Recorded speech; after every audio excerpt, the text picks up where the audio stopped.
All right, let's dive right into the mind of Friedrich Nietzsche. Today we're going to tackle a really provocative question from his work, The Gay Science. What does it actually mean to be honest with yourself?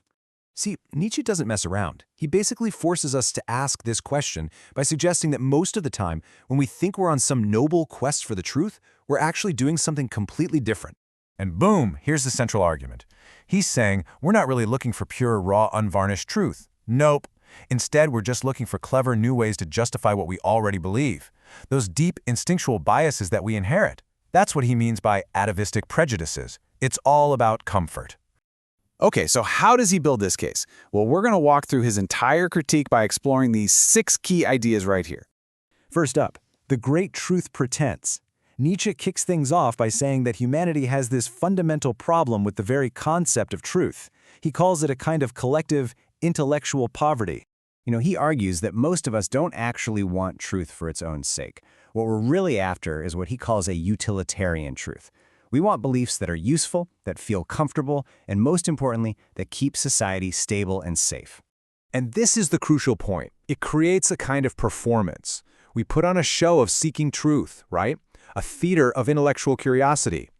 But the script's already written. The whole point isn't discovery. It's just about confirming what the group, what he famously calls the herd, already believes. So this brings us to a fork in the road. Nietzsche lays out 2 very different paths. The first one is the one everybody's on, the path of comfort, the logic of the herd. This slide just captures the 2 mindsets perfectly. On one side, you've got the common person, with a lust for possession of truths. They want to own beliefs like property, for the security and comfort they bring. But on the other side, you've got this noble individual, the free spirit. They have a noble hunger for truth itself, and they take this ancient pride in questioning everything, even if it's terrifying. They dare to walk across the plank. For the herd, safety and comfort are everything. They are the ultimate goals. Any difficult truth is a direct threat to that safety. So, for most people, the whole point isn't to break free, but to stay nice and secure within the shackles of these comforting illusions. Now, let's talk about that other path, the one that's way steeper and a whole lot lonelier. This is the path of what Nietzsche calls the free spirit. And listen, this isn't just about being smart. An intellectual conscience is something much deeper. It's a profound, almost spiritual commitment to being honest. It means being willing to follow an idea wherever it leads, even if it costs you everything. Your social status, your peace of mind, maybe even your dignity. And these are the qualities that really define this rare type of person. For them, a sense for truth isn't something you just find. It's a creative eruption from within. It's a noble burden, something that requires you to stand apart from the crowd's desperate need for certainty. This is that atavistic spark of the true free spirit. So Nietzsche then goes on to explain how all these powerful forces, both outside of us and inside of us, are constantly trying to pull us back to that easy, comfortable path. Nietzsche points a finger directly at traditional morality. He says that by insisting that truth must be good or pious or unselfish, morality basically turns the search for knowledge into simple obedience. It puts shackles on the free spirit. But hey, it's not just external forces. Our own vanity is a huge problem. Nietzsche says we often use the very tools of reason, logic, science, as masks. We use them to make ourselves look good, to get status, all while hiding our deeper, more primitive needs for security and power. Now, this relentless, hardcore pursuit of honesty has a radical and frankly terrifying consequence, especially in a world that's losing its old religious and moral foundations. And this brings us to maybe Nietzsche's most famous and misunderstood idea, the death of God.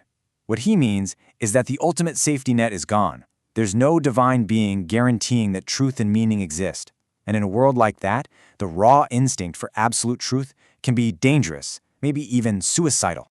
Because the free spirit risks staring right into the abyss and finding nothing, just a cold, meaningless universe.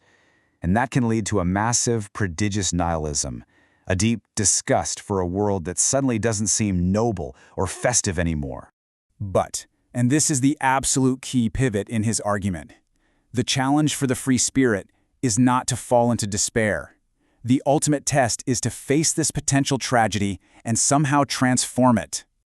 And this is what leads us to Nietzsche's final life-affirming conclusion, a joyful, creative response that he calls the gay science. So, the gay science is about turning that sense for truth into a new kind of weapon. Instead of letting it destroy you, you use it to destroy old, life-denying values so that you can create your own.